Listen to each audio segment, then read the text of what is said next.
I've lived in my home for 23 years now. It's a family home. It has been handed down from my great aunt to my aunt, my uncle, and then myself. And home is where you go to be comfortable at. Been here 25 and a half years. I love my house. I love my neighbors. My family was raised here. My kids. It may be an old rundown home, but to me, this is paradise. It was a month after I had my furnace put in. I come into my kitchen and there was water all over the floor. And so I had to move a few things and open the door, and there was no hot water in my faucets. There was hot water all over the floor, but that's not where it was supposed to be. I had a big canning kettle, probably about this big around, about that deep, that I would take into my bathroom and have to fill up, put it on the stove, and warm it up to do my dishes, rinse my dishes, take a bath.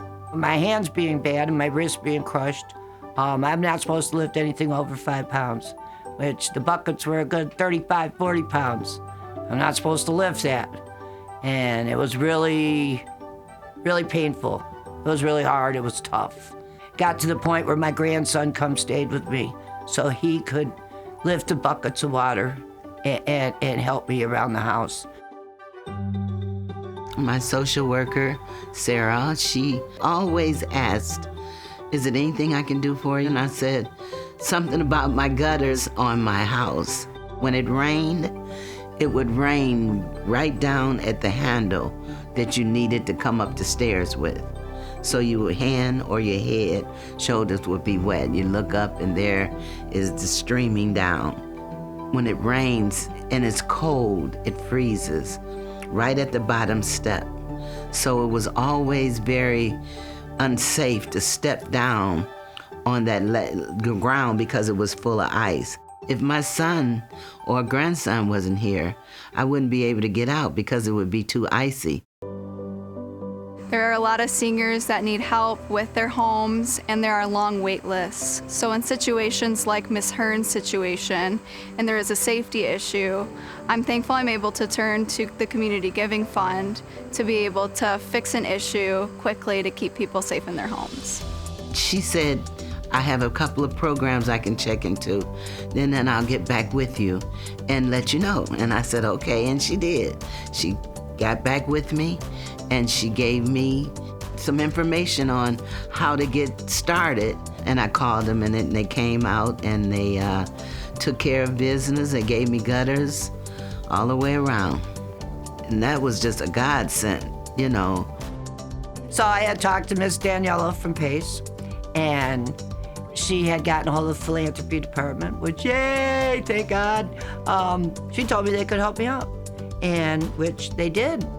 It wasn't by too long. I had a new hot water tank, and I was back in action, baby.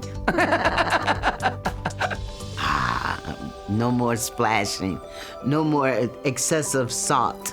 My home, I want it to look good, just like I feel good about it. I'm grateful and completely thankful that they were able to help me, because I didn't even know that that would be possible through Pace. And that was wonderful. And I thank Daniela for that. She was great.